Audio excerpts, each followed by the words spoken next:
Assalamualaikum warahmatullahi wabarakatuh. Innal hamdalillah nahmaduhu wa nasta'inuhu wa nastaghfiruh wa na'udzu billahi min shururi anfusina wa min sayyiati a'malina.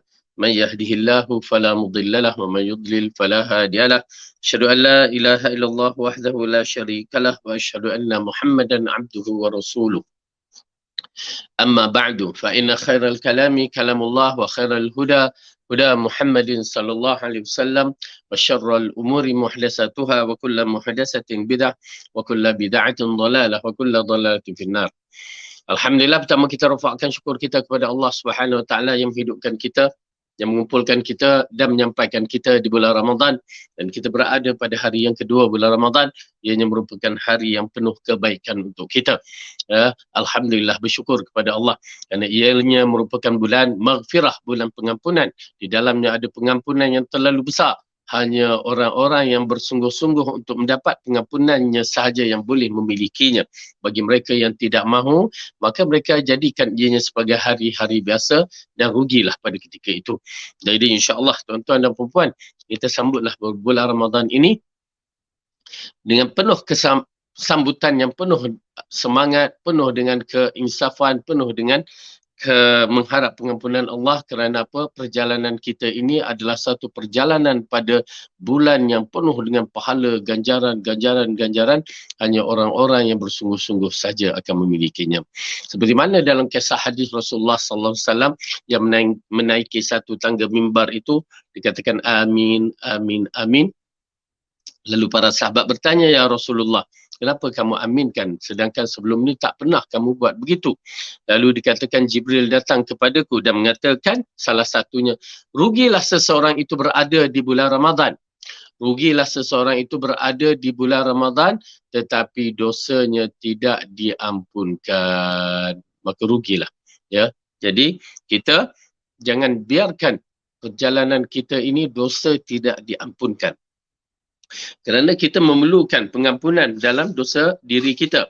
Kerana penentu masuk syurga itu dengan rahmat Allah itu, di antaranya ialah dengan tiadanya dosa.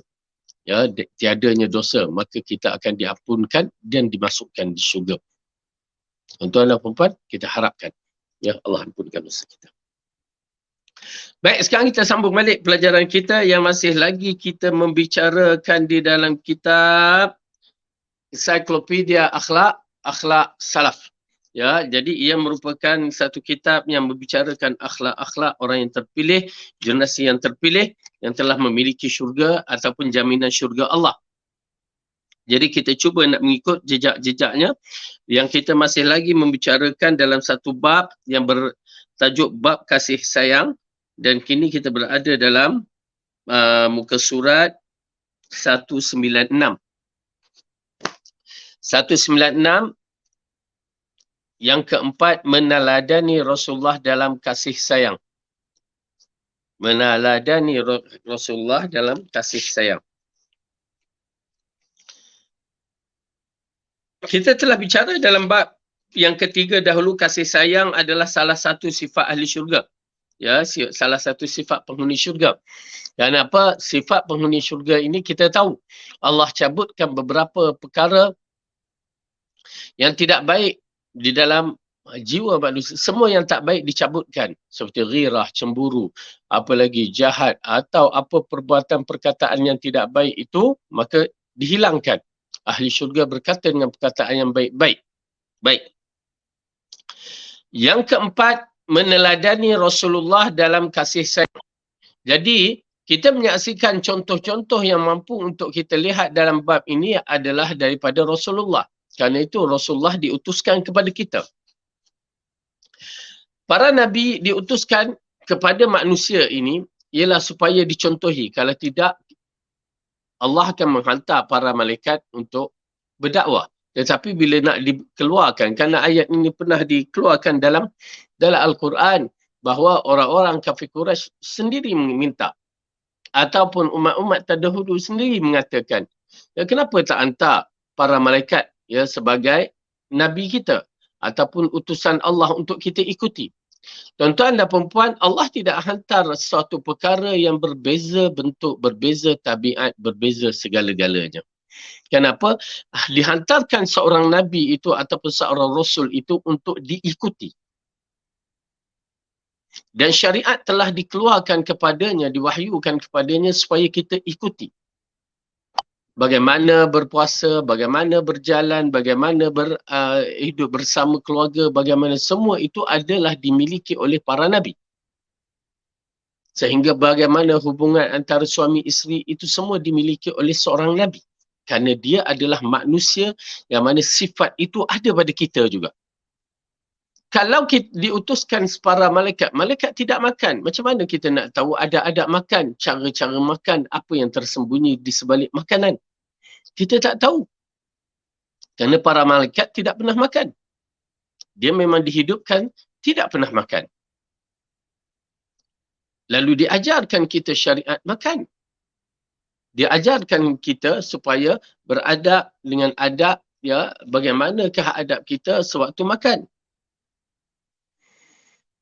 Begitu juga bagaimana waktu tidur. Malaikat tidak tidur. Sedangkan kita nak tidur. Bulan puasa lagi sedap tidur. Maka dia terangkan ada adab tidur. Bacaan-bacaan tidur. Maka kita menyaksikan dengan adanya perkara-perkara tersebut, maka ianya boleh kita jadikan sebagai ikutan.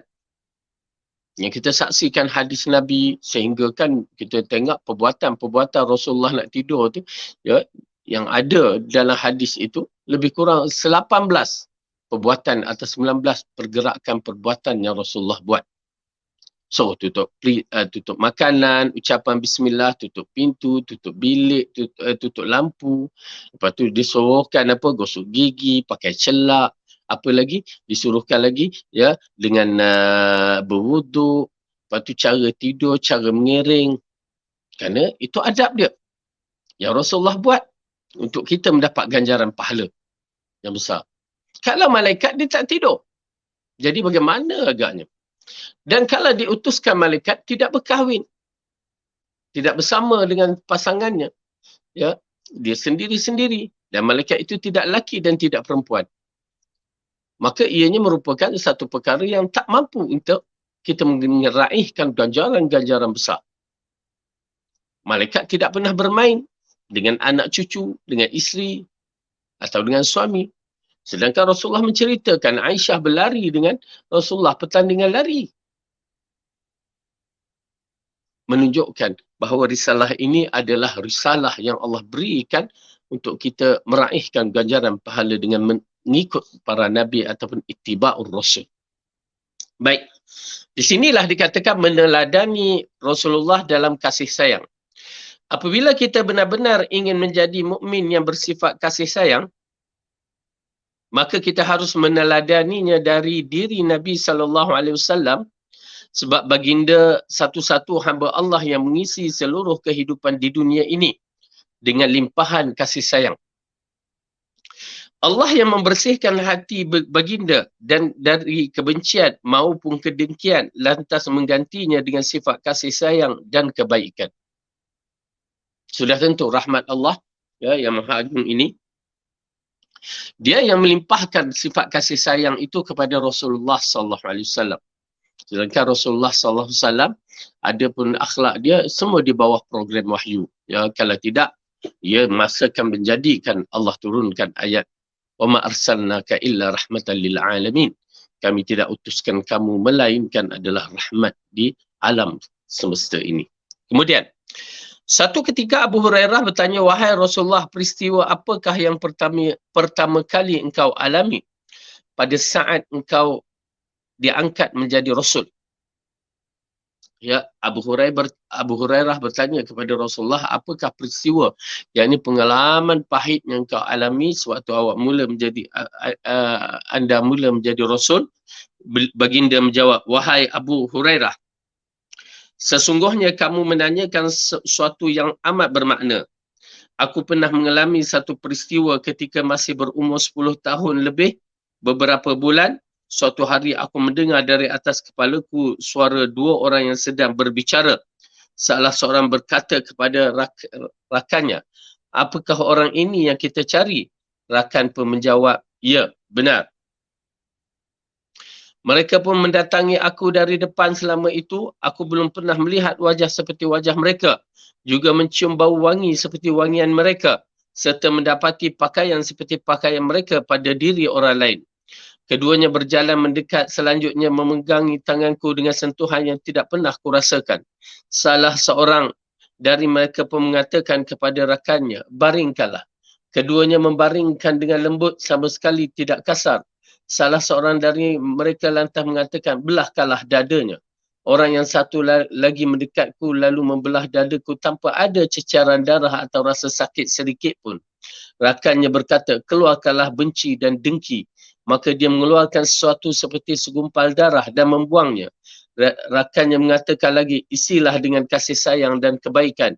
Dia pun memasukkan sesuatu seperti perak ke dalam tubuhku. Salah seorang lagi dari mereka menggerakkan jempol kaki kananku seraya berkata, sekarang pergilah dengan selamat. Aku pun pergi dengan membawa sesuatu yang baru. Maka sejak itu aku menjadi lebih lemah lembut terhadap anak kecil dan sangat santun terhadap orang tua. Okey.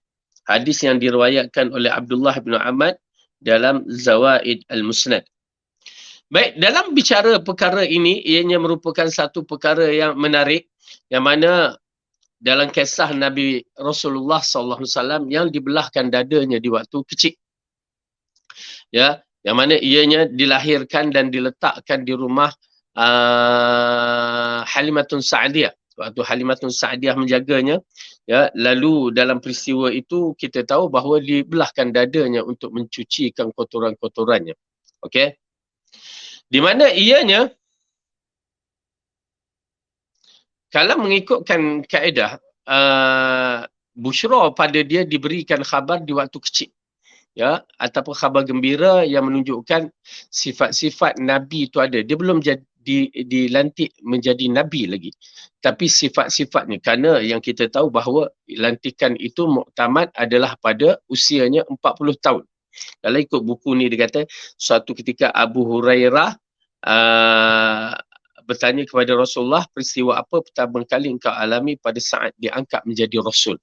Ya, maka waktu itu belum lagi. Kerana kanak-kanak tidak pernah diberikan satu title seorang Rasul. Ya, tetapi diberikan kelebihan-kelebihan. Jika Nabi itu, ya, dia menjadi Nabi di hari dewasanya, tetapi kadang-kadang pewatakan di waktu kecilnya diambil kira. Seperti dalam kisah Yahya alaihi salam, yang mana Allah sebutkan di dalam Al-Quran kelebihan dia sendiri, dia bukan macam budak-budak yang lain. Begitu juga kita menyaksikan kelebihan seperti Nabi Musa alaihi salam dengan peristiwa-peristiwa yang ganjil terhadapnya, ya, merupakan satu keistimewaan kepadanya. Begitu juga kita menyaksikan seperti kisah Nabi Daniel yang tidak dimakan oleh singa harimau. Ya, itu pun merupakan satu kehebatan, kelebihan yang Allah bagikan di waktu dia baby. Isa alaihi salam baby, dan begitu juga kita menyaksikan dalam peristiwa ini kisah Rasulullah SAW, ya, yang dibelahkan dadanya di waktu kecil. Namun tidak semualah yang diberikan kelebihan itu mengisyaratkan bahawa dia itu adalah seorang bakal yang menjadi Nabi. Misalan, contohnya kisah dalam peristiwa Ashabul Ukhdud, kanak-kanak yang berbicara, ya, ataupun kisah Juraij, baby yang dikandungi, yang dilahirkan oleh seorang wanita penzina, ataupun kisah kisah kanak-kanak yang boleh berbicara lagi tu, ya.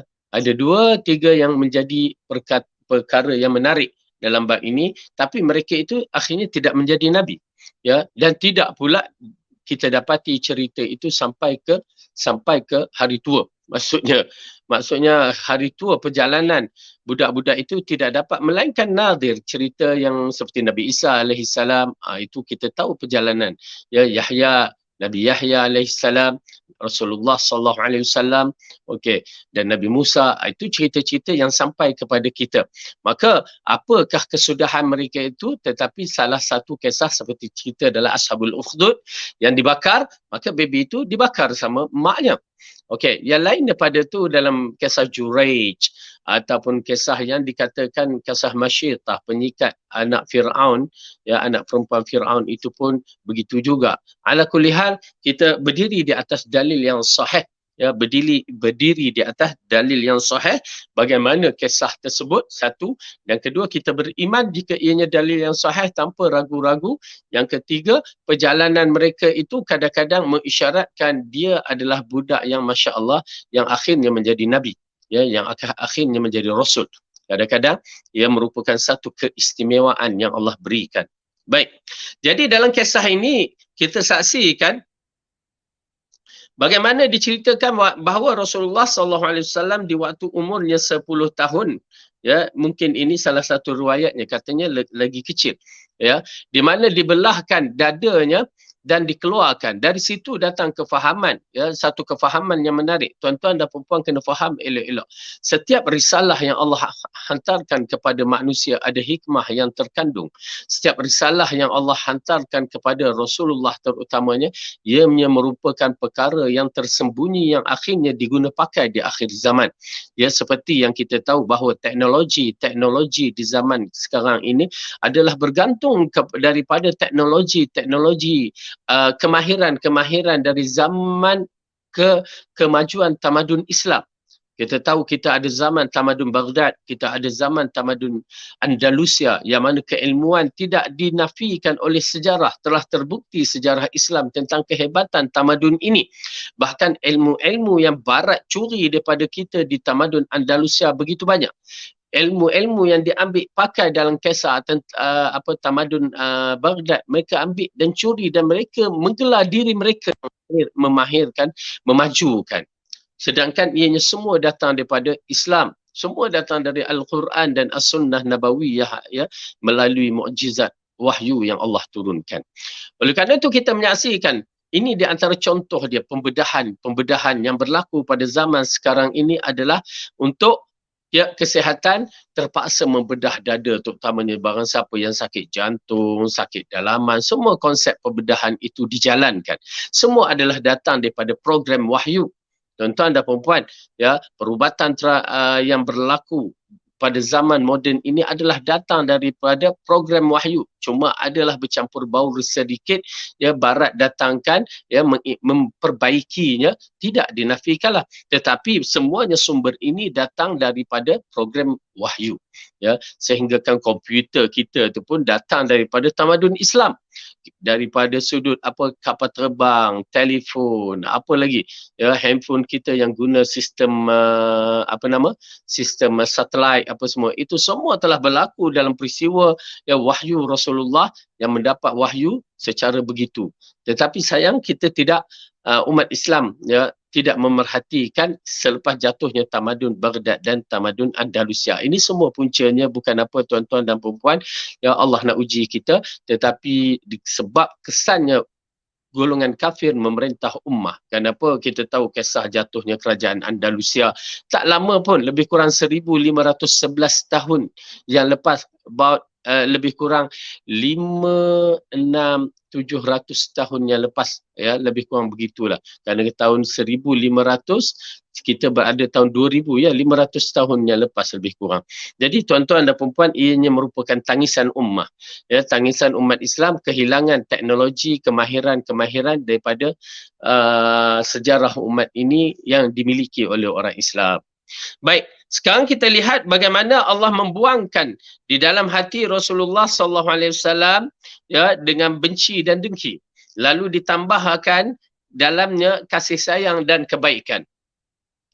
Ya, yang mana ianya merupakan satu program yang begitu cantik. Seperti mana yang kita saksikan bagaimana program Nabi Adam alaihissalam sewaktu, ya, tuan-tuan dan puan-puan, sewaktu Nabi Adam alaihissalam yang menjadi seperti patung tu, asalnya kejadian Adam tu seperti patung, ya, patung. Lalu Allah letakkan di situlah datangnya iblis mencari maklumat tentang Adam, dimasuk ke dalam tubuh Adam dan dicek, ya, melalui larian darah, jalan larian darah. Ya, keunikan makhluk Allah, nama jin ini Allah bagikan kelebihan, tetapi jenis manusia yang tidak bersyukur maka dia kafir. Ada yang bersyukur, alhamdulillah, tapi yang tak bersyukur itulah iblis laknatullah, yang dilaknatkan. Bermula dia menentang apa yang Allah cakap, Allah wahyukan sampai hari akhirat.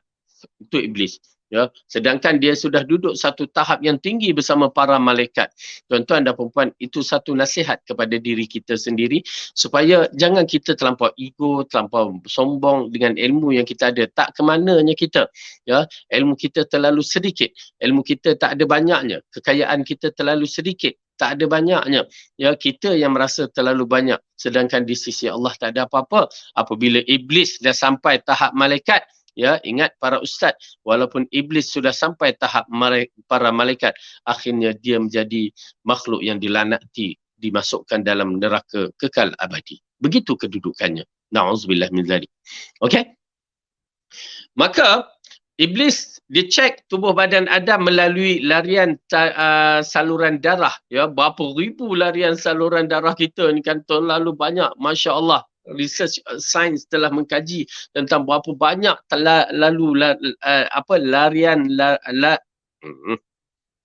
berapa banyak, ya, saluran-saluran laluan darah ini dicek, yang besar, yang kecil, sampai yang kecil halus-halus itu sampai ke dalam mata ni pun, ya, dia cek dah. Dan kita, tang mana yang menjadi uniknya, saya katakan uniknya kejadian Allah ini, sampai ke dalam mata talian-talian halus itu pun, ya, dicari, Allah buatkan untuk kita.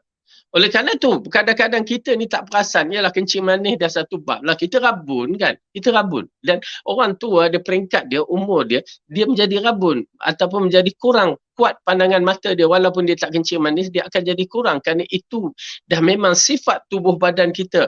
Tuan-tuan dan perempuan, sifat tubuh badan kita ni pun ada expired date, ada tarikh luput.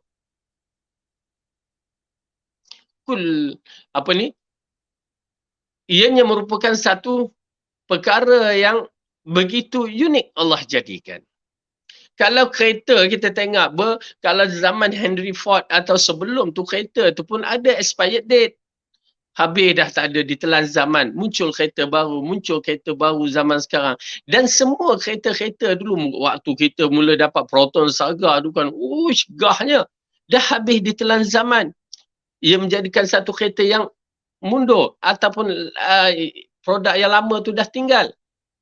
Keluar produk baru kan, keluar produk baru yang berbagai-bagai. Namun begitu ianya akan hilang, ditelan zaman. Kuih punya banyaknya kuih pada zaman-zaman dahulu telah ditelan zaman. Dah tak ada dah. Ya. Kenapa? Kerana semuanya ada expired date. Kullu syai'in khalaqnahu biqadar. Ya, Allah jadikan dengan kekuatannya itu, ya, dalam waktu-waktu yang tertentu, ya, semua ada expired date.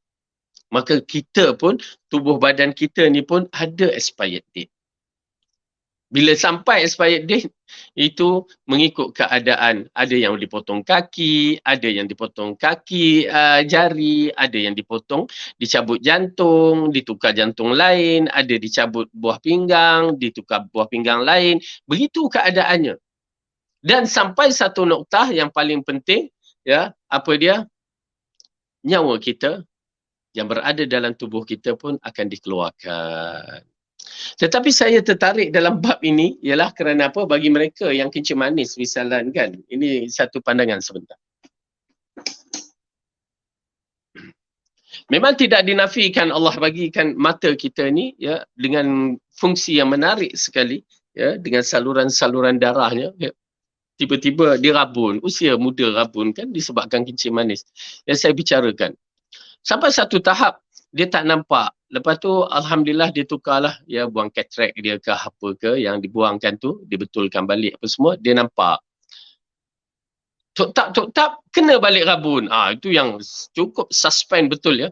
Kita tak ada pengalaman pada peringkat awal, kita rasa, takut betul lah, dah nampak je lah rabun balik, ya.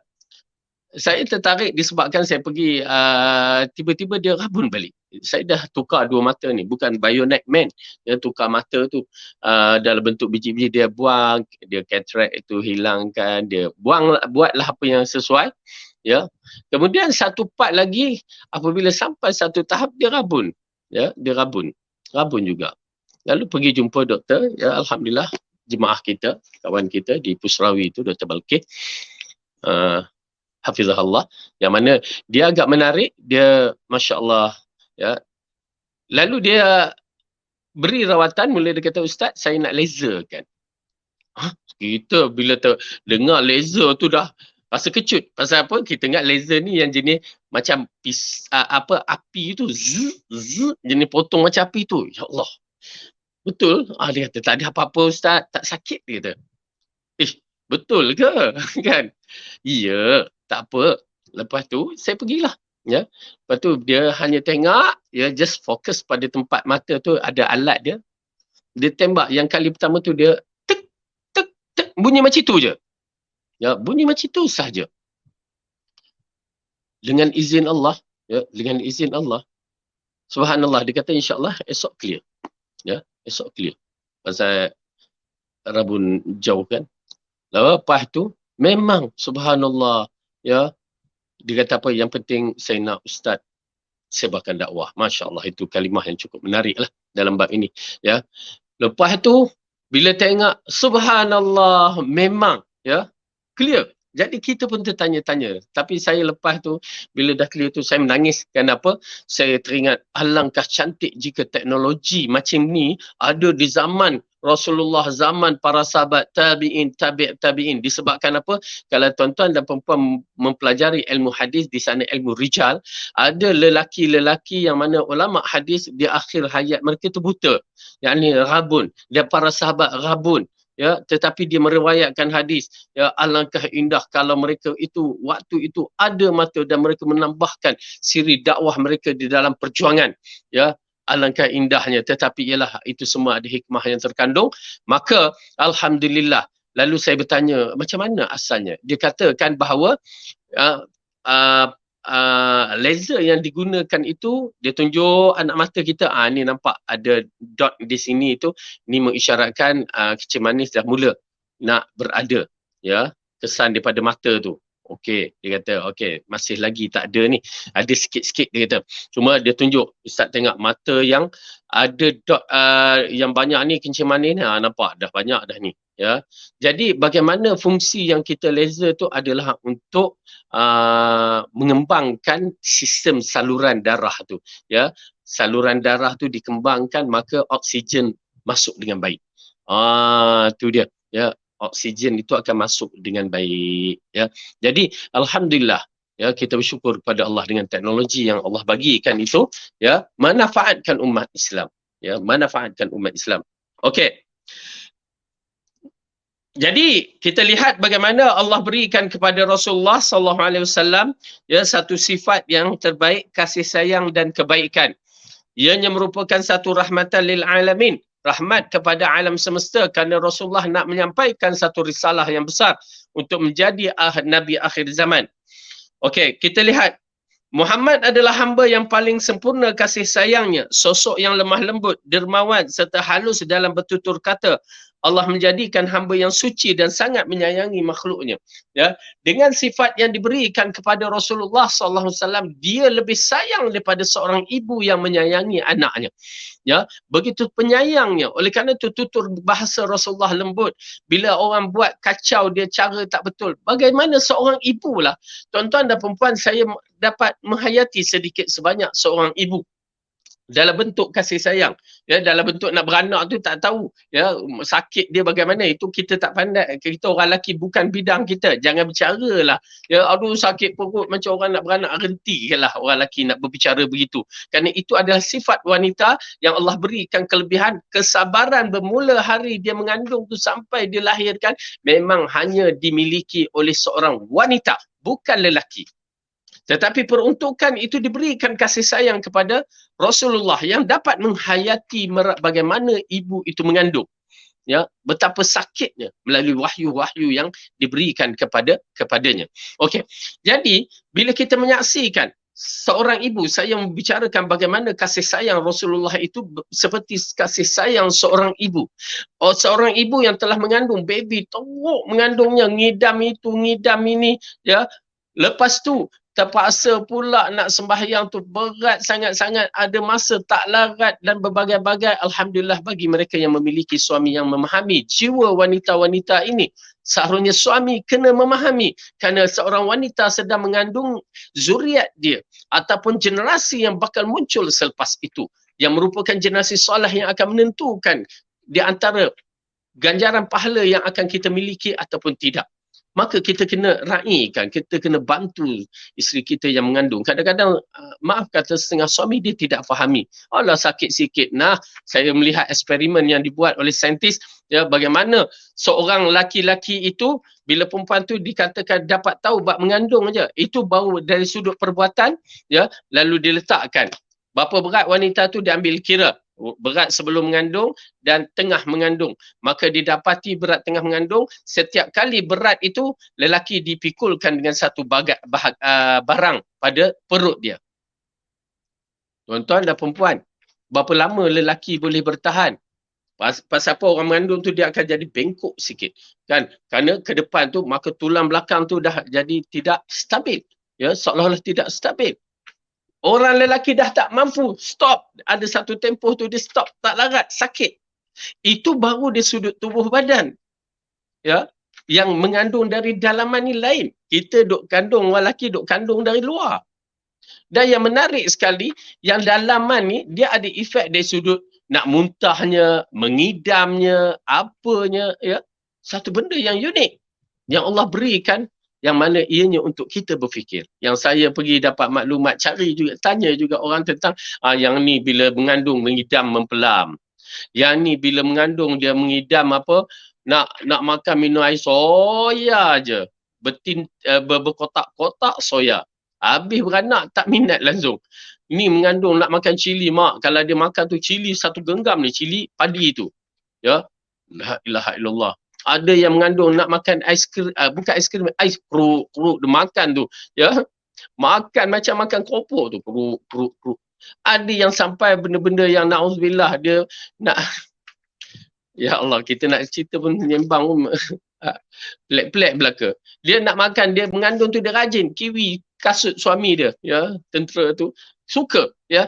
Suami kata tak payahlah selalu aku yang kiwi, kenapa kamu pula nak? Tak apa bang, saya rajin hari ni, ya. Tak apalah, sekali tak apalah. Kedua, tiap-tiap kali dia nak buat. Akhirnya suami pun mengintai. Apa sebab dia rajin? Rupanya bila dia kiwi tu, dia ambil kiwi tu, dia masuk mulut dia. Dia rasa sedap. Kena marah suami dia lah. Ya, berbahaya. Kan? Tapi dia jadi begitu. Ya. Okey, tuan-tuan dan perempuan, ini di antara keunikan yang hanya Allah yang mengetahui. Ada yang mengandung pula, ya, saya agak tertarik dalam bab tu. Ya. Dia punya kesan deria, di antaranya deria bau. Saya tak tahu deria telinga, deria mata. Tapi yang saya alami ni, bukan saya, ya, isteri saya, deria bau dia kuat. Ya, kuat sangat. Dia boleh cium bau orang potong rumput lebih kurang 1 batu daripada ataupun 1 kilo daripada tempat kita ni. Dia kata ada orang ada orang potong rumput ni. Mana ada, kita kata. Tak ada lah. Nampak ni? Kosong. Tak ada, dia kata. Bawa jalan-jalan. What ni? Ya, ada. Tak ada, kata. Tengok-tengok lepas tu memang ada. Kan dah kata ada. Bukan sekali, kalau sekali mungkinlah tekaan. Tetapi dah waktu mengandung tu 3, 4, 5 kali berlaku, baru kita tahu deria dia. Habis mengandung dah tak ada. Deria tu hilang. Ya, deria tu hilang. Masya Allah, berbahaya. Kalau deria-deria yang stiff, ya, mengandung. Rasa lain macam, ya. Abang hari ni rasa lain macam. Apa abang buat, ya? Itu deria lagi berbahaya. Ya. Baik, ala kulli hal nak ceritakan kedudukan orang yang mengandung begitu sekali. Sakit, susah dan berbagai-bagai. Tetapi kadang-kadang saya pernah mendengar, kadang-kadang dia kata, campur, rasa buang je lah baby ni. Pasal tak larat dah. Tetapi bila dia beranak sahaja, melahirkan anak, terus kasih sayang tu dicampak. Subhanallah, dahsyat. Ya. Kasih sayang tu, kemuncak kasih sayang seorang manusia dengan manusia yang lain. Ya. Waktu itu kasih sayang kepada anak itu kemuncak. Dia pegang anak bagaimana dia semuanya begitu lembut. Begitulah nak digambarkan kepada kita bagaimana kasih sayang Rasulullah campakkan, Allah berikan kepada Rasulullah terhadap umatnya seperti seorang ibu kepada anak-anak. Ya. Subhanallah. Tuan-tuan dan perempuan, ia merupakan satu perkara yang unik Allah bagikan. Ya. Jadi kasih sayang Rasulullah SAW begitu sekali menyayangi umatnya. Kalau boleh dia tak nak umatnya seorang pun masuk neraka. Sampai itulah usaha dia yang terakhir di akhirat kelak dengan syafaatul uzma, syafaat yang besar itu dan beberapa syafaat yang lain dia akan pergunakan untuk menyelamatkan kita, tuan-tuan dan perempuan. Oleh kerana itu banyakkanlah bersalawat kepadanya dan banyakkanlah berdoa untuk dia memiliki makam mahmudah yang selalu dibaca selepas azan itu. Banyakkan. Mohon keampunan Allah terhadap dosa-dosa kita, ya, di antara menyebabkan kita boleh memiliki syurga yang dijanjikan. Okey, kita lihat Allah berfirman, A'udzubillahi minasyaitonirrajim, "Wa ma arsalnaka illa rahmatan lil alamin." Dan kami tidak mengutus engkau Muhammad melainkan untuk menjadi rahmat bagi seluruh alam. Okey, surah Al-Anbiya. Jadi Rasulullah diutuskan untuk rahmat seluruh alam. Tuan-tuan dan perempuan, bukan untuk orang Islam sahaja. Untuk orang kafir pun dia merupakan rahmat. Untuk binatang pun dia merupakan rahmat. Untuk tumbuh-tumbuhan pun dia merupakan rahmat. Untuk gunung ganang dia pun rahmat.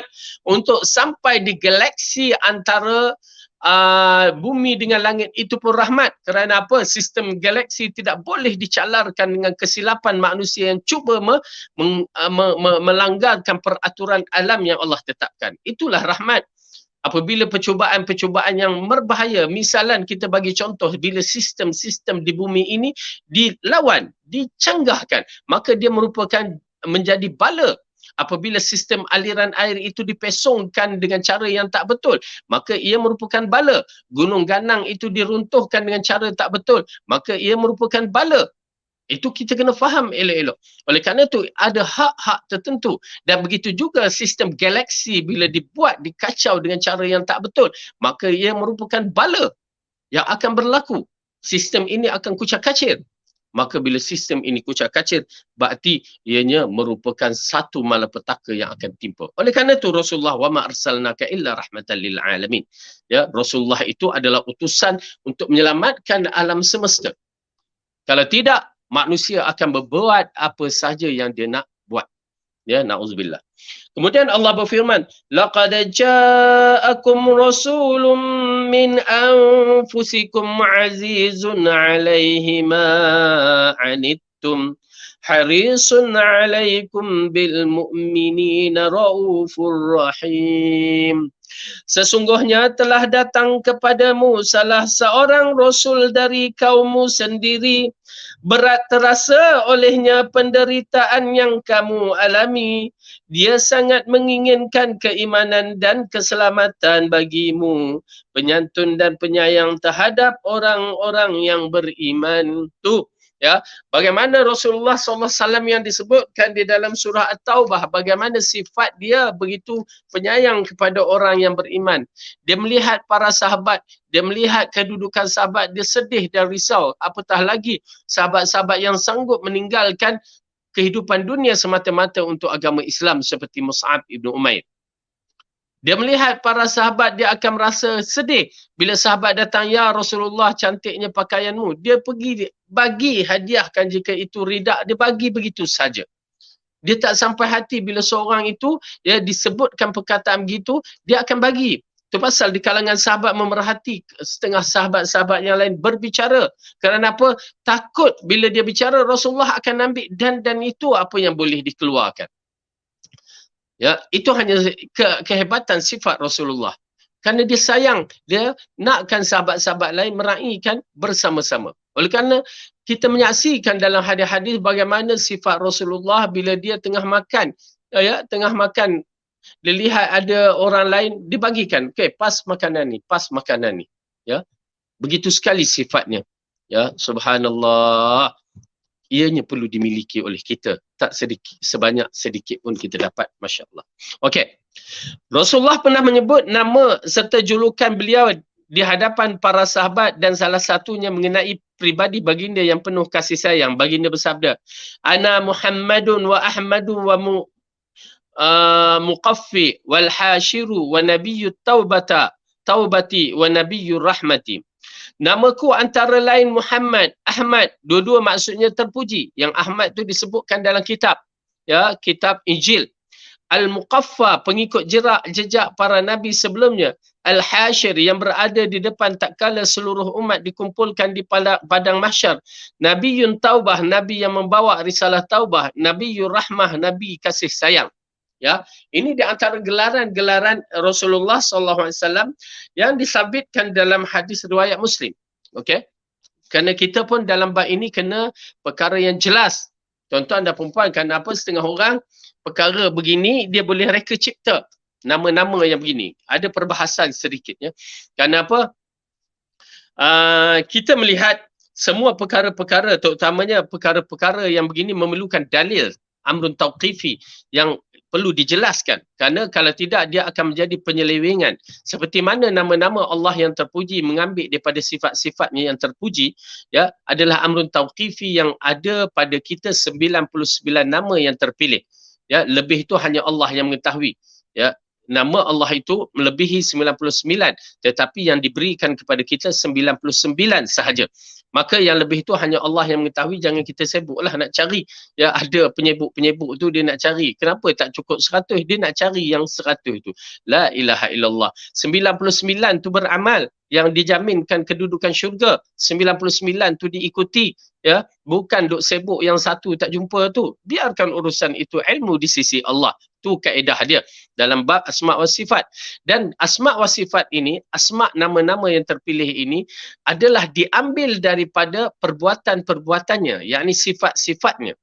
Jadi sifat Allah itu pula bukan semua boleh kita ambil dijadikan nama. Ini di antara kaedah yang makruf. Ya, nama Allah diambil daripada sifat-sifat terpuji, tetapi bukan semua sifat-sifat yang terpuji itu boleh diambil menjadikan nama. Okey? Baik, begitu juga dalam bab Muhammad ini pun nama dia adalah nama yang terpilih. Tetapi kita kena berhati-hati disebabkan ya nama-nama yang terpilih ini kita kena ikuti dengan cara yang betul. Dia tidak boleh terjebak dalam setengah orang ya, dia meletakkan ini. Kalau kita luas pandangan kita, jauh perjalanan kita, kita bergaul dengan manusia-manusia dan agama-agama, mazhab-mazhab, kita akan menyaksikan perkara-perkara ini setengahnya akan menyeleweng. Bila Allah mengatakan namanya memiliki 99 nama, mereka meletakkan nama Muhammad pun 99 nama. Nampak? Dia nak samakan. Ini adalah satu konsep yang berbahaya sebenarnya. Tuan-tuan dan perempuan di sini mungkin tak nampak, tapi dah mula jejak-jejaknya dah berada di dalam masyarakat kita semenjak golongan Capaliyun tu yang suka tentang kasut tu, ya, bukan kasut Rasulullah, kasut yang diletak ke atas kepala mereka, memang layak untuk mereka nilai kepala mereka dengan kasut tu. Apa dia? Apabila mereka ni ya menggunakan, meletakkan Rasulullah namanya 99 seperti nama Allah. Tahu tak kita? Berlaku begitu disebabkan mereka menyamakan Allah bersama dengan Rasulullah. Yakni Rasulullah tu Allah. Sampai tahap begitu sebenarnya. Kita mula tak ada apa pun. Alahai. Kita ingat 99 nama. Ya Allah, Ya Rasulullah. Begitu. Tuan-tuan dan perempuan, berbahaya. Oleh kerana itu mereka-mereka yang ada di di tempat golongan firak ini ataupun golongan-golongan Islam yang sesat ini, mereka boleh menyaksikan macam kami dulu di Pakistan. Ya, berapa ramai golongan-golongan yang sesat macam Zikiriyun. Mereka ini ada mempunyai Kaabah sendiri di balik sebuah gunung yang dinamakan di Baloch, Balochistan. Dan cara bentuk pakaian dan guntingan rambut kita kenal. Dan ada golongan Beralwi yang sekarang tengah menjejak juga kaki mereka, kefahaman mereka di Malaysia. Mereka ini terkenal di Pakistan ya, memakai jubah hijau, serban hijau yang meletakkan kalam masjid Ya Allah, Ya Rasulullah. Kenapa? Ya Rasulullah itu, oleh kerana tu kalau kita di Pakistan dengar Ya Allah, Ya Rasulullah, kita tak pergi masuk masjid tu. Kerana ada unsur syirik yang besar mereka lakukan. Ya, kalau Ya Rasulullah, Muhammad tu Rasulullah saja ataupun Muhammad, maka itu kita boleh terima. Tetapi kalau ya Rasulullah, ya Muhammad, itu ada masalah. Sebenarnya kenapa mereka meletakkan Rasulullah itu masih hidup? Ya, mereka pemuja-pemuja kubur. Itu yang berbahaya. Apabila mereka mereka lah yang meletakkan nama-nama Nabi 99. Tuan-tuan dan perempuan, sekarang tengah heboh seorang, berapa orang anak-anak muda kita, ya, yang telah mengungkapkan perkataan kufur. Kita serah pada Jabatan Agama untuk menyelesaikan. Kenapa? Keluar dalam YouTube kita, sehari dua ni, mula-mula dua orang bercara, lepas tu 4 orang. Anak-anak muda yang mengatakan Rasulullah itu adalah Allah. Jahat, satu kalimah kufur. Ya, Allah itu Rasul, Rasul itu Allah. Ya, Rasulullah Allah menggunakan atas nama Rasulullah. Na'udzubillah, kalimah kufur. Lepas tu dikatakan, ya, guna istidlal dalil kul huwallahu ahad itu pun dah salah tempat yang didalilkan. Kemudian mereka berkata lagi Rasulullah itu tidak ada kemaluan, ya, bersifat ialah makhluk yang special. Na'udzubillah, kalimah kufur yang keluar daripada anak-anak muda yang muncul pada hari ini di Malaysia. Dan dimarah pada Jabatan Agama Islam Johor yang mengharamkan. Alhamdulillah, ya, kita memuji perkara tersebut. Bahkan kita harapkan semua Jabatan Agama Islam bertindak sekarang ini. Kerana ini merupakan penyelewengan. Ini di antara kesannya, apa yang dikatakan wahdatul wujud, Allah di mana-mana. Dan ini juga kesannya dari perkara yang berkaitan Nur Muhammad, yang menyamakan Allah dengan Nur Muhammad. Ya, Nur Muhammad itulah konsep dia kalau kita nak tahu. Satu. Yang kedua, bila dikatakan wahdatul wujud, Allah di dalam tubuhku, Allah dalam tubuh si fulan, Allah dalam tubuh Muhammad. Itu yang kita katakan bahawa merbahaya. Akidah-akidah batil ini merbahaya. Tapi siapa yang nak memerhatikan? Kita, ya, para ulama bila membahaskan dia, renungan dia panjang. Dia tahu perkara ini salah dah satu bab, kemudian kita dia biarkan dalam masyarakat penuh kejahilan. Akhir muncul kalimah-kalimah itu, kita tak jangka. Mula saya kata mungkin orang Indonesia ke, kerana masyhur benda-benda yang tak baik ni, tetapi lahjah, perkataan, ucapan adalah orang Malaysia. Anak-anak muda yang tak reti apa-apa, dia ambilnya. Ini macam konsep pernah berlaku kristianisasi satu ketika dahulu. Dia ambil orang-orang muda, orang-orang yang tak ada pahaman ni, dia ambil. Lalu ditarbiahkan.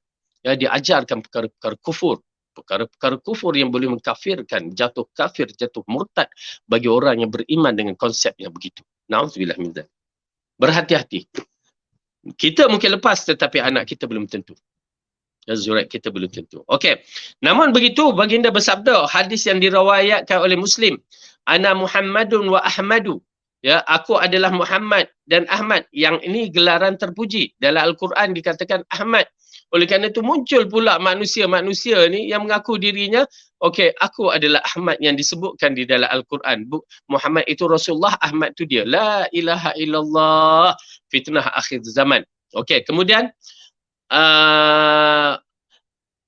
Al-Muqaffi, ya, Al-Muqaffa. Situ tulis Al-Muqaffa, pengikut jejak para nabi sebelumnya. Al-Hashir, yang berada di depan tak kala seluruh umat dikumpulkan di padang mahsyar. Ini di antara syafa'atul uzma yang dimiliki oleh Rasulullah sahaja.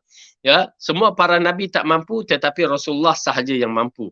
Ya, maqam mahmudah yang terpuji yang dimiliki oleh Rasulullah.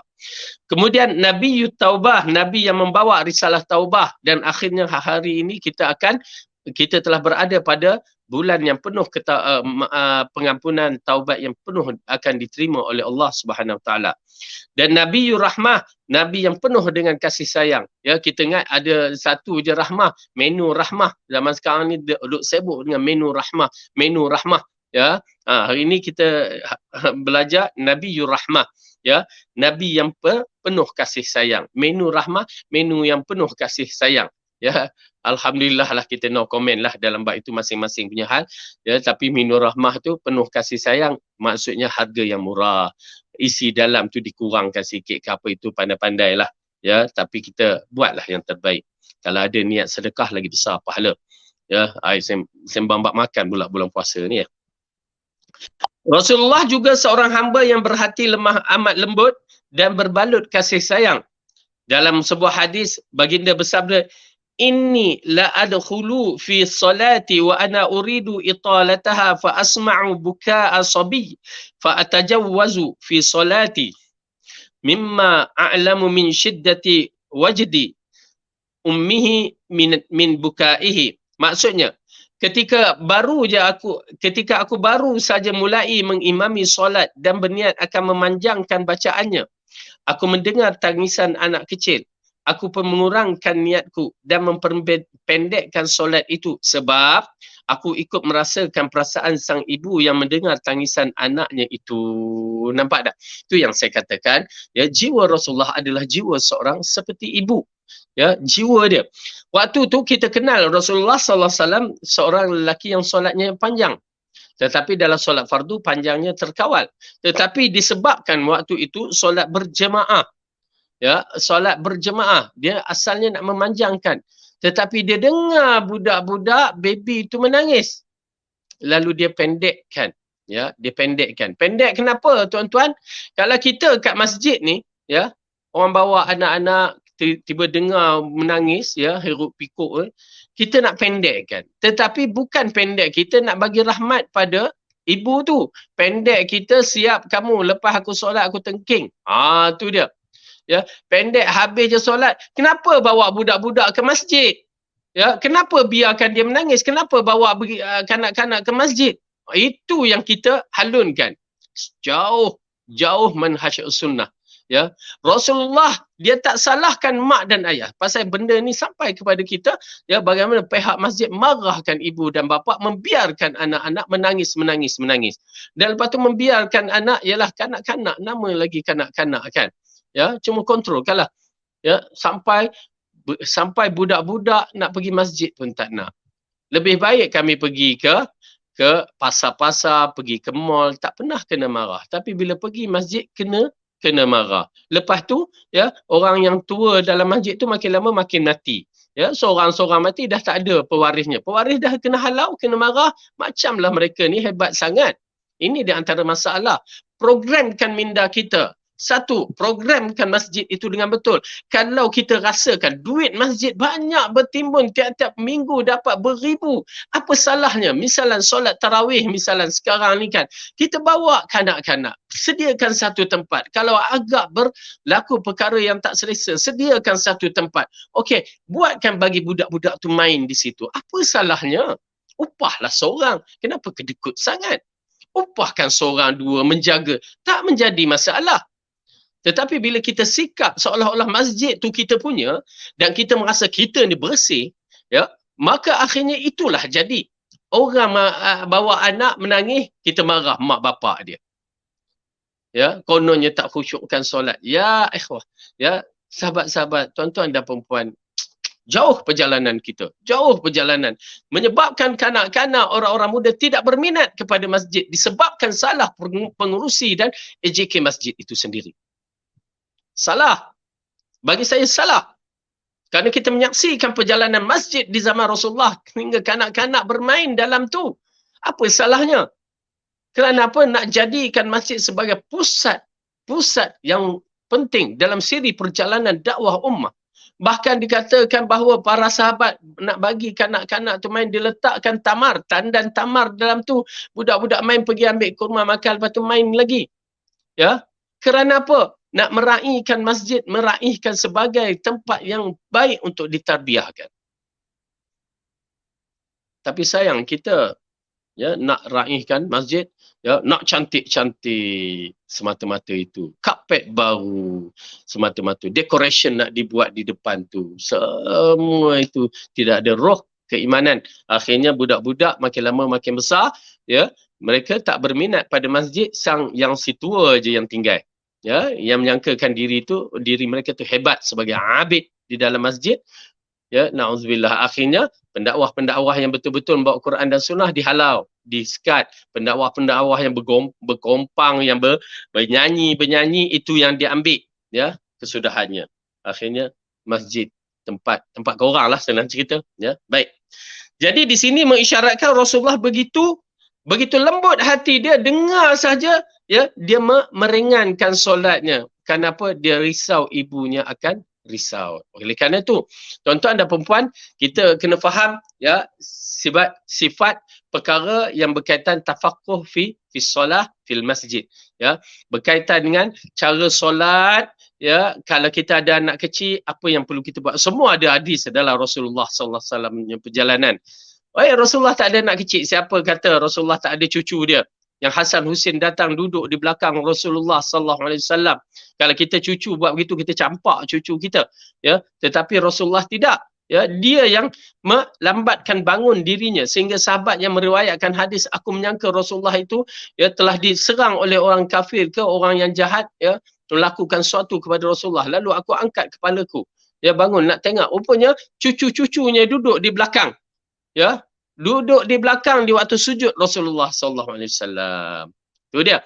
Tuan-tuan dan perempuan, pasal saya mengetahui perkara ini, orang masjid cukup marah kalau budak-budak ada di masjid. Ya, kenapa?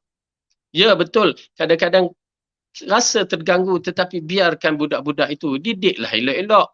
Ya, ini marah, bagilah gula-gula. Ya, bagi gula-gula, adik, ya, lepas ni bikin, apa salahnya? Tuan-tuan dan perempuan, saya menyaksikan orang tu marah, ya, beberapa kelompok anak-anak, ialah dalam lingkungan 10-11 tahun tu kan. Kalau saya subhanallah, masjid yang mendapat peruntukan yang banyak daripada derma orang. Tolong buat sedikit fikir, macam mana ya kita nak sebut? Tolong buat satu buah fikiran yang cantik. Bagaimana nak menarikkan minat anak-anak muda ni, ya, dengan program, jangan program ceramah aja, tak usah. Ya, program budak-budak mesra masjid dengan anak-anak muda.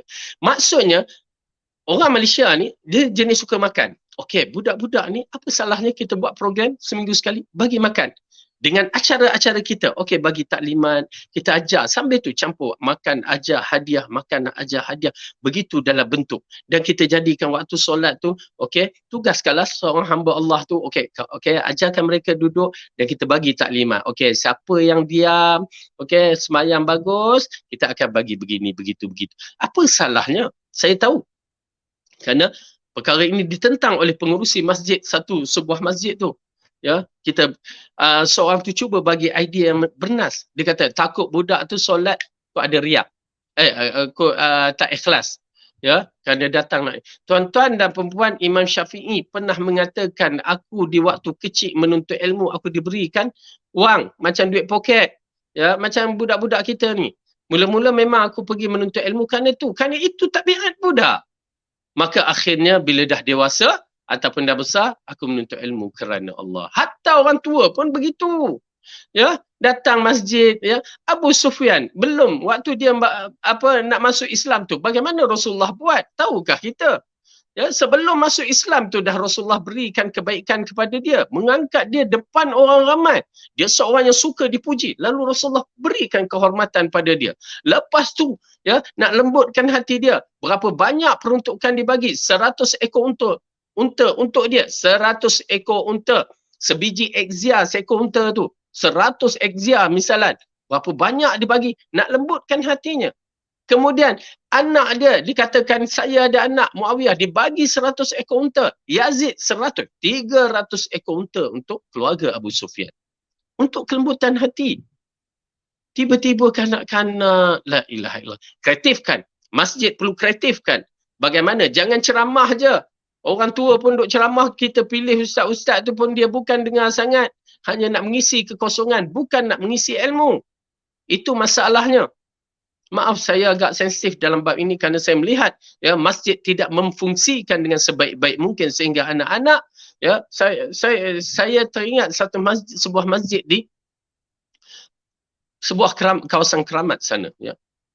Pasal saya tengok budak kena marah. Saya tahulah budak-budak tu kan punya perangai, ya. Dia kena marah, dihalau.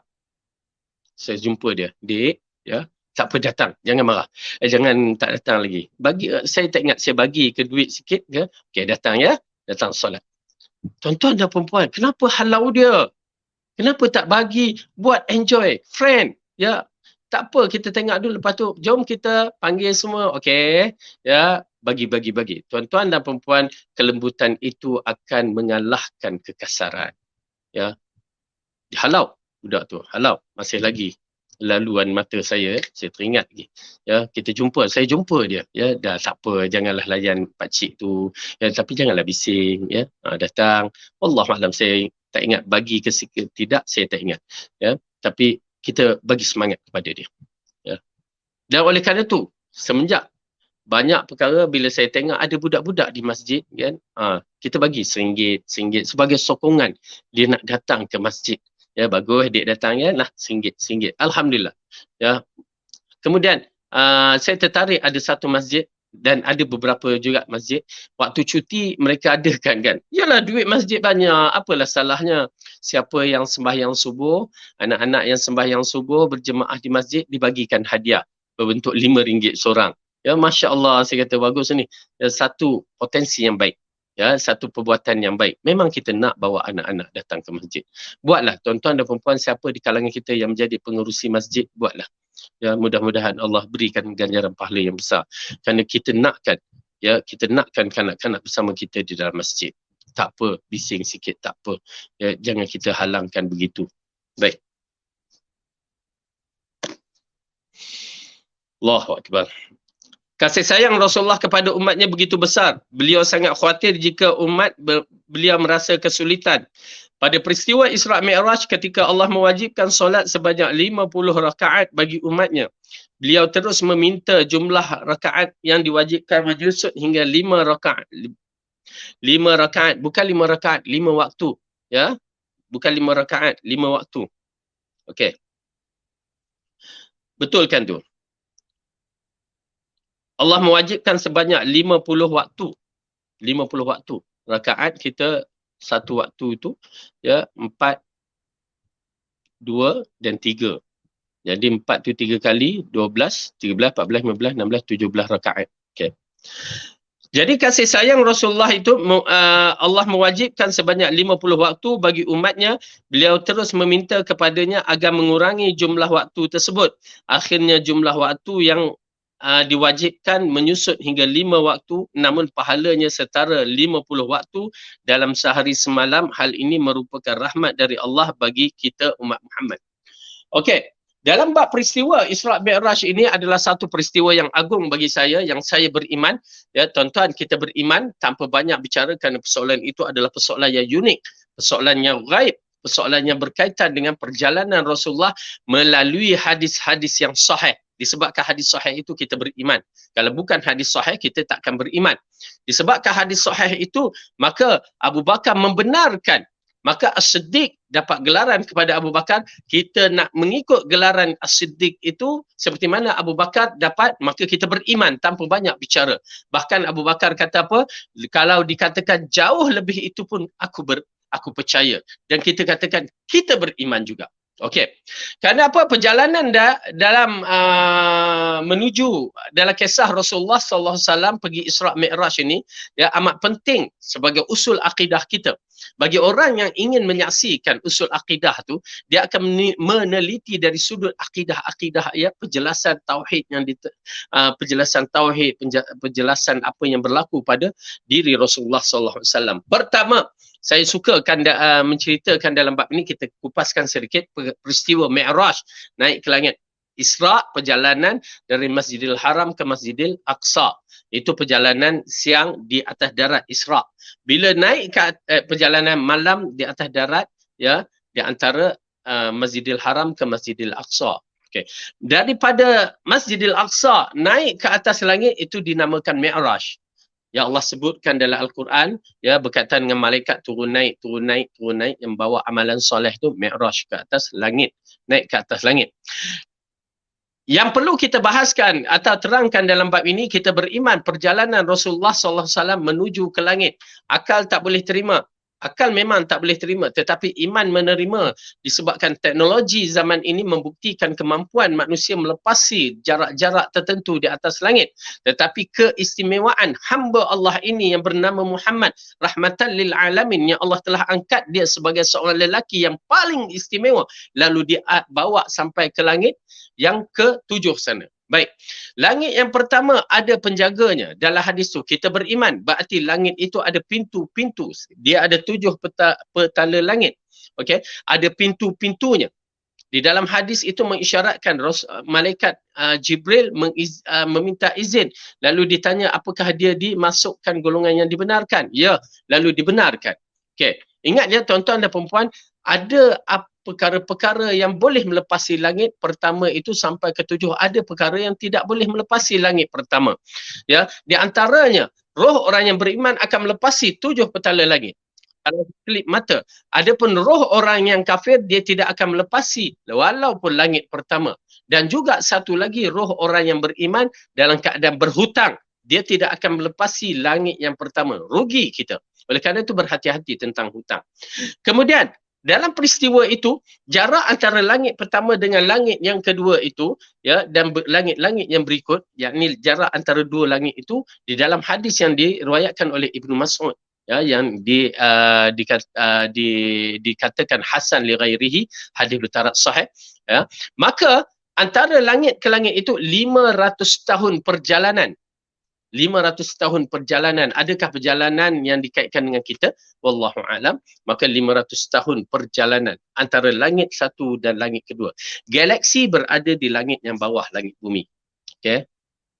Pasal apa saya cuba membuka minda tuan-tuan dan perempuan supaya memahami galaksi yang luas seluas-luas itu hanya berada di bawah langit pertama, ya, subhanallah. Kemudian langit berikutnya 500 tahun sehinggalah ke atasannya 700 5 kali 7 3,500 tahun perjalanan. Okey, nak menyampaikan langit ke atas, yang mana di sana ada syurga, di sana ada Sidratul Muntaha yang kita bicarakan sebentar lagi. Cuma nak menceritakan langit pertama Rasulullah bertemu dengan siapa? Roh para nabi. Ya, roh para nabi. Yang mana langit pertama, langit kedua, langit ketiga, langit keempat, yang mana Rasulullah bertemu dengan roh Nabi Adam, roh Nabi Idris, roh Nabi Yusuf, Nabi Yahya, Nabi Isa, Nabi Musa dan roh Nabi Ibrahim. Ya, dalam perjalanan tu. Yang paling penting kita kena ketahui perjalanan ini agak unik dan roh para nabi agak unik. Kita beriman tanpa banyak bicara. Alhamdulillah. Bila sampai di Sidratul Muntaha, di atas langit yang tertinggi itu, dia melihat Baitul Ma'mur di sana. Di sana juga syurga, di sana juga dibentangkan Sidratul Muntaha sehingga Rasulullah naik untuk bertemu dengan Allah. Kalau tanya mereka semua, mereka akan mengatakan begitu. Walaupun mereka tu akidah sifat 20 ke apa, mereka akan mengatakan begitu. Rasulullah naik, bertemu siapa? Bertemu dengan Allah. Habis, selama ni orang sebut Ar-Rahmanu ala arsyistawa, kenapa tak beriman pula? Ya, kenapa duk kata Allah di mana-mana, Allah tak ada tempat? Ni Rasulullah naik bertemu dengan Allah. Tetapi tidak nampak, itu je lah. Ya. Lalu Allah ditanyakan, okey, ingat ya, dikatakan diwahyukan kepadanya untuk solat 50 waktu. Okey, perhati ya. Bila Rasulullah diwahyukan untuk solat 50 waktu, lalu dia turun bertemu dengan roh Nabi Musa, langit yang ke-6. Ya, bertemu dengan roh Nabi Musa. Lalu roh Nabi Musa mengatakan, ya Muhammad, sesungguhnya apa yang Allah berikan kepada kamu? Clear, hadis clear. Yang saya hairan tu, hadis yang mengisbatkan Ar-Rahmanu ala arsyistawa tu, isbat dengan kisah ni, mereka tak ambil. Mereka ambil Rasulullah tak pakai kasut naik ke atas, tak tanggai kasut naik ke atas. Tang situ yang dia sibuk sangat, yang i'tiqad yang sebenar-benarnya Ar-Rahmanu ala arsyistawa, mereka tidak beriman. Sayang, hadis jelas. Okey, bukti dia lagi. Lalu Musa mengatakan, Rasulullah kata Allah telah memberikan aku solat 50 waktu. Lalu Musa mengatakan, ya Muhammad, sesungguhnya aku mempunyai umat-umat yang gagah, kaum yang gagah. Mereka tak mampu membuatnya. Ya, ini kan pula umatmu yang lemah. Pergi minta Allah kurangkan. Pergilah naik, minta Allah kurangkan. Pergilah naik. Cuba tengok hadis. Irja' ila rabbik. Yakni pergi naik. Lalu Rasulullah naik balik. Berapa kali tuan-tuan dan perempuan? Sebanyak bila dia turun dikurangkan 5, 45. Lalu Nabi Musa kata naik balik. Berapa kali? 9 kali 5, 45. berarti 9 kali turun naik. Mengisbatkan Ar-Rahmanu ala arsyistawa. Ya. Bila dia dapat nasihat Nabi Musa dan akhirnya dia minta kurang dan akhirnya dikurangkan menjadi 5 dan itulah yang dibawa ke untuk kita lakukan. Itu pun 5 waktu pun Allah susahnya kita nak lakukan. Ya, subhanallah. Baik. Ini mengisbatkan ya tuan-tuan dan puan-puan dalam hadis yang diriwayatkan ya yang sahih ini, maka seharusnya kita dah tahu dah perjalanan beriman kepada Allah Subhanahu Wa Taala yang berada di Arash. Tetapi kenapa jiwa-jiwa yang keras duk sibuk tang kasut je, capal. Ya, kita pun hairan. Ini di antara fakta yang perlu kita study ya, sebagaimana yang mengisbatkan Ar-Rahmanu ala arsyistawa. Ya, satu. Dan kedua, ini juga saya menasihat kepada tuan-tuan dan puan-puan supaya mengkaji tauhid dengan cara betul. Terima kasih jazakallah khairan pada Yayasan Ta'lim yang menyediakan tempat untuk mempelajari tauhid dengan cara yang betul. Kerana yang menjadi isu sekarang, mereka berbicara tentang tauhid falsafah sifat 20. Mereka kata ahli sunnah wal jamaah al-asyairah wal maturidiyah. Satu kalimah yang jahat sebenarnya bagi saya. Kerana apa? Kerana sebelum kemunculan Imam Abu Hasan Sy'ari dan Imam Abu Mansur Al-Maturidi, mereka itu bukan ahli sunnah ke? Kan? Saya kaitkan kerana saya dulu pun belajar ya, mengkaji juga. Sebenarnya saya ni budak-budak akademik juga, aliran sains saya belajar sehingga lepas SPM tu ya mencari-cari kebenaran sampai orang katalah siapa tak hafal sifat 20 tak sah solat, siapa tak hafal sifat 20 tak boleh masuk syurga. Yang menarik sekali ada pula hamba Allah tu kata Imam Syafi'i pun menganut sifat 20. La ilaha illallah. Kita tak tahu kan. Dia menggunakan perkataan Imam Syafi'i. Lalu saya belajarlah pusing pondok seluruh Malaysia tu untuk beberapa 2 tahun lebih kurang dan akhirnya Allah buka jalan pergi belajar di Pakistan. Maka di sanalah saya bertemu dengan kebenaran yang mana apabila Allah berikan kekuatan untuk menguasai bahasa Arab sedikit sebanyak, maka kita mula mengkaji tentang tauhid sifat 20. Sebab mereka kata, ya, Imam Syafi'i pun menghafal sifat 20. Lalu saya kaji. Yang saya kaji adalah tarikh lahir ya Imam Syafi'i rahimahullah.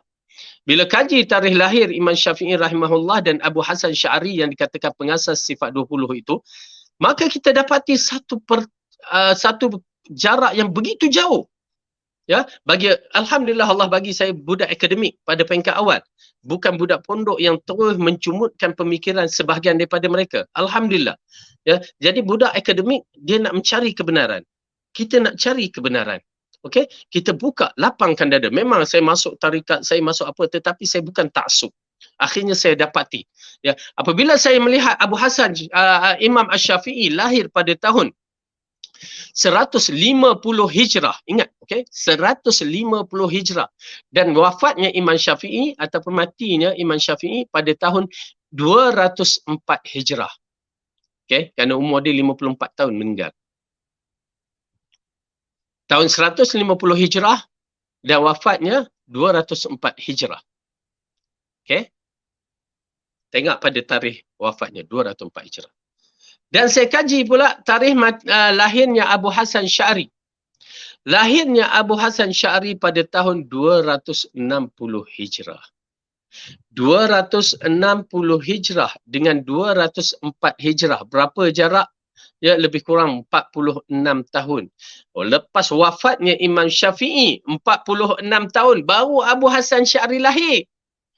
Belum lagi membawa fahaman yang dikatakan 3 peringkat dia tu. Baru lahir. Dalam minda saya, alhamdulillah kita budak akademik, kita boleh berfikir, macam mana mereka nisbahkan Imam Syafi'i hafal sifat 20, sedangkan Abu Hasan Sy'ari tak lahir lagi. Imam Syafi'i mati, Abu Hasan Sy'ari tak lahir lagi. Bak kata kita lah kan, macam mana teknologi gadget handphone kita ni, orang kata ada di zaman P. Ramlee. Mana ada zaman tu? Zaman teknologi telefon, komputer ni moden, last zaman yang mutaakhirin. Terutamanya handphone yang berbentuk ni.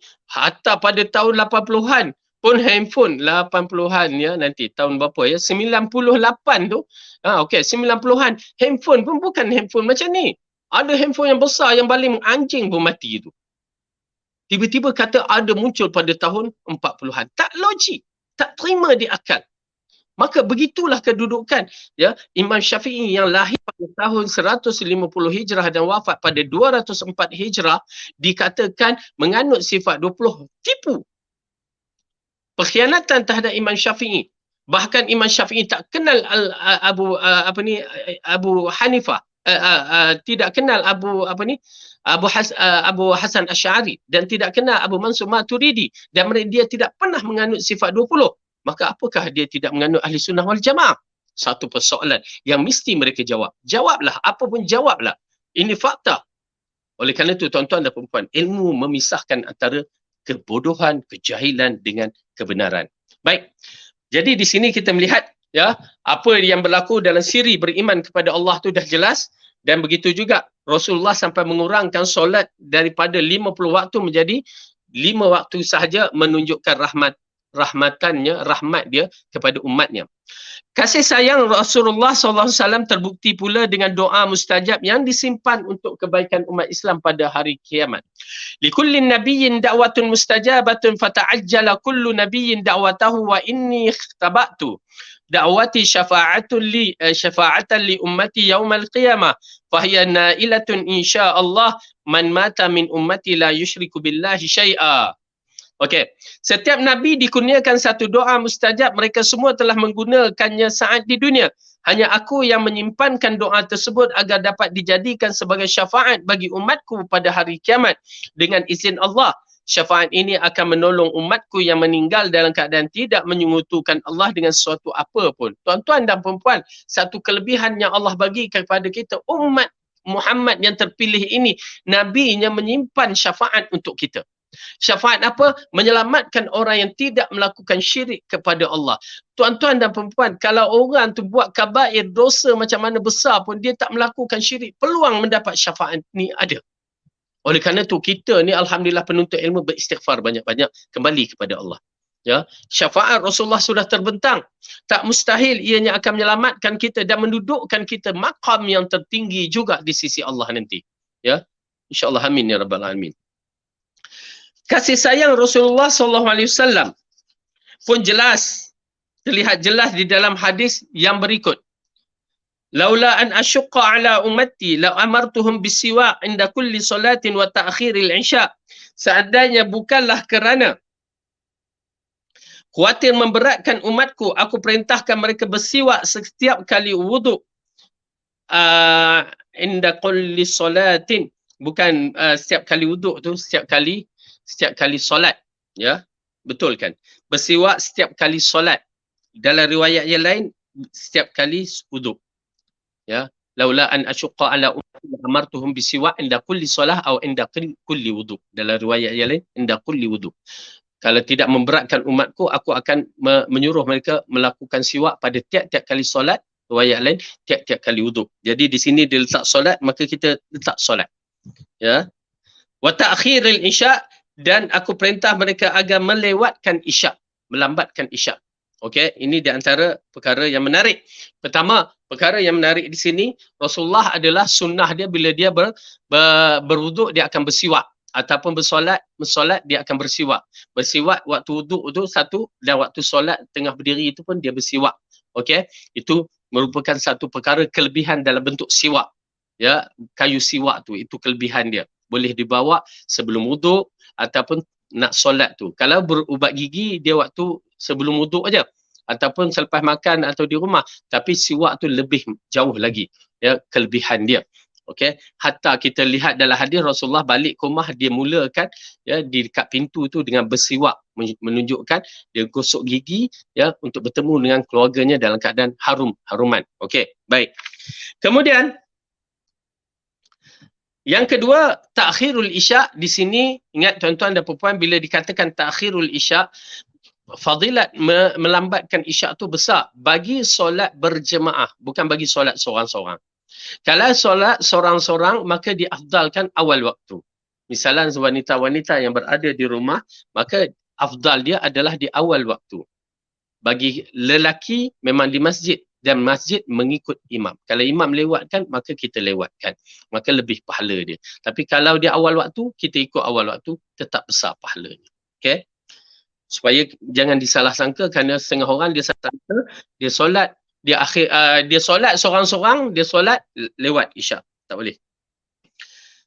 Muhammad adalah sosok pemimpin yang agung dan berwibawa serta sangat penyayang kepada anak-anak.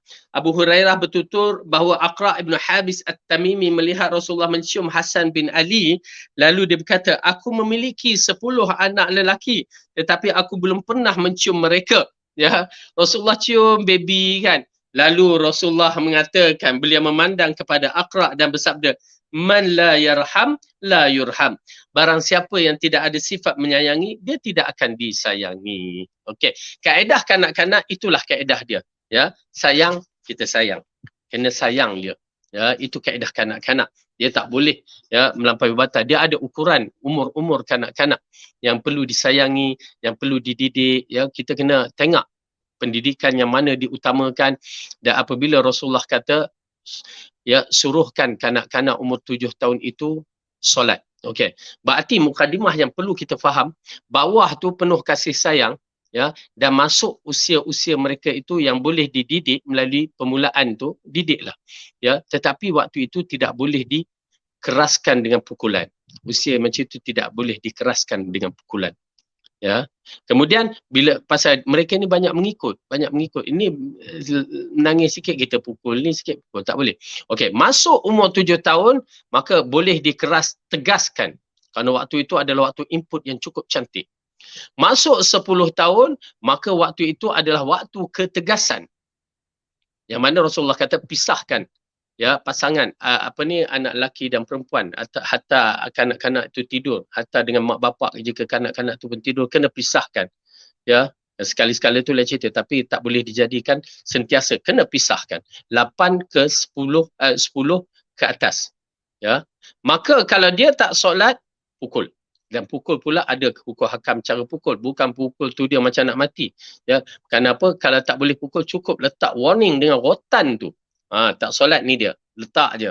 Itu pasal Rasulullah arahkan letak rotan tu tempat yang boleh ditengok.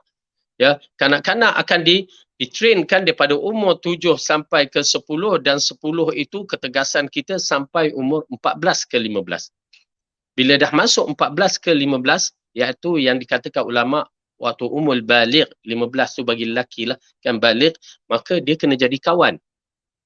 Tegas seorang ayah, ya, tak perlu dirotan, tetapi ketegasan itu kalau melampau kenalah, ya, tapi ketegasan itu dan jadi kawan. Di situ kaedah dia, ya. Baik. Jadi kanak-kanak kecil ini, kalau budak kecil ialah biasalah nakal dengan apa semua, maka disayangi, masih lagi disayangi. Seorang lelaki Badui menemui Rasulullah dan berkata, mengapa kalian mencium anak-anak lelaki kecil? Sesungguhnya kami tidak pernah melakukannya. Lantas baginda berkata kepada lelaki itu, apa yang dapat aku lakukan untuk kamu setelah Allah mengangkat kasih sayang dari hatimu? Subhanallah. Tuan-tuan dan perempuan berhati-hati, jangan sampai Allah cabut kasih sayang kepada kita dengan anak-anak. Beruntung budak-budak tu, ya, so kita tengok dia, kita suka dia. Bahkan kadang-kadang kita tengok dia apa yang berlaku, ya. Minda kita ni kadang-kadang tengok, subhanallah. Nun, future budak-budak ni sebagai pejuang Islam. Dan selalu kita tengok anak-anak kita, macam saya ada pusat tahfiz, kita tengok anak-anak kita, nun, kita merenung kepada future dalam perjuangan Islam kita. Agama Islam, terutamanya agama sunnah yang dibawa oleh mengikut rentak Rasulullah SAW. Itu cara pemikiran kita. Ya, penuh kasih sayang dan bersemangat untuk membimbing mereka. Oleh kerana itu kita kena banyak bersabar, ya, kerana budak-budak ni. Usamah bin Zaid berkata, Nabi pernah mengangkatku lalu beliau mendudukkan aku di atas salah satu pahanya dan beliau mendudukkan Hasan bin Ali di atas pahanya yang lain. Kemudian beliau memeluk kami berdua seraya berkata, Allahumma arhamhuma fa inni arhamuhuma.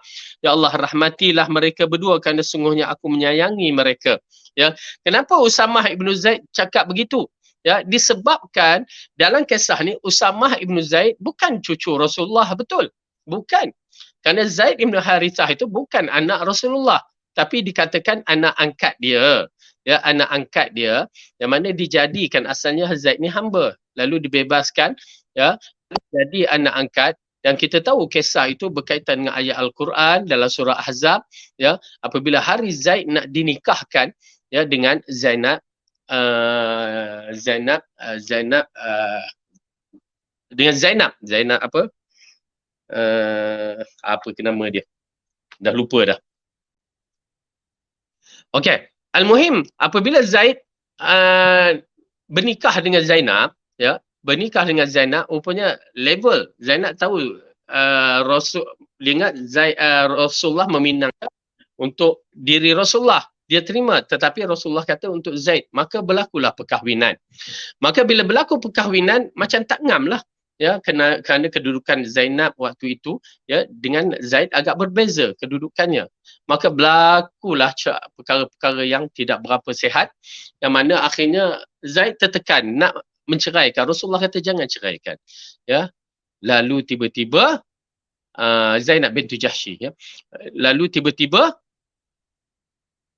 dia takut, ya, Zaid menceraikan, kerana dalam sistem zaman dahulu, jika anak angkat yang tidak ada, bukan sesuatu, anak angkat, maka dia, kalau dia menceraikan Zainab, maka bapa tak boleh ambil, bapa angkat dia tak boleh ambil. Itu adat pada zaman itu. Lalu Allah nak memecahkan adat tersebut, maka lalu Zaid menceraikan Zainab.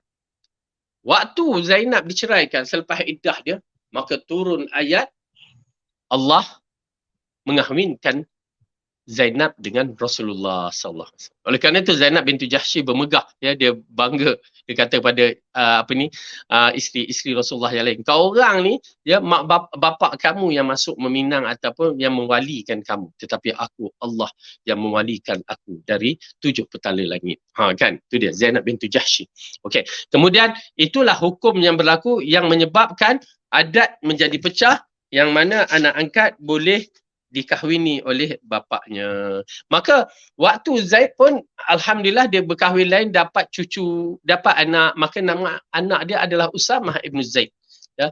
Dan Usamah ibnu Zaid ni, kalau nak bandingkan Hasan Husin tu kan cucu Rasulullah, tetapi Rasulullah amat sayang kepada Usamah ibnu Zaid, sehingga dia letakkan salah satu dan dia ambil cucunya dan dipeluknya, ya. Ini tanda rahmatnya Rasulullah kepada anak cucunya dan juga kepada umatnya. InsyaAllah mudah-mudahan kasih sayang itu termasuk dalam jiwa kita, dan mudah-mudahan kita jadikan bulan Ramadan ini penuh dengan doa-doa yang baik untuk diri kita dan penuh pengampunan, dan kita praktikkan diri kita menjadi orang yang penuh kasih sayang sesama kita, dan bantulah mereka-mereka yang tidak berkemampuan, terutamanya pada hari bulan Ramadan ini. Banyakkan bersedekah kepada mereka-mereka yang memerlukan, dan juga banyakkan memberi berbuka puasa, ganjaran pahala akan kita dapat. Dan saya juga menyeru pada sahabat-sahabat semua, tuan-tuan dan puan-puan, kami sedang membuka atau membina sebuah sekolah tahfiz ini. Bantulah kami dan bersama-sama kita bina satu tempat yang mana di sana ada sekolah tahfiz untuk lelaki dan perempuan. Di sana ada juga pondok bagi orang-orang tua untuk mempelajari ilmu agama. InsyaAllah kita berjumpa lagi pada pelajaran yang akan datang. Wallahu a'lam bisawab. Aqulu qawli hadha wa astaghfirullahu li wa lakum. Assalamualaikum warahmatullahi wabarakatuh. Subhanakallahumma bihamdika asyhadu an la ilaha illa anta astaghfiruka.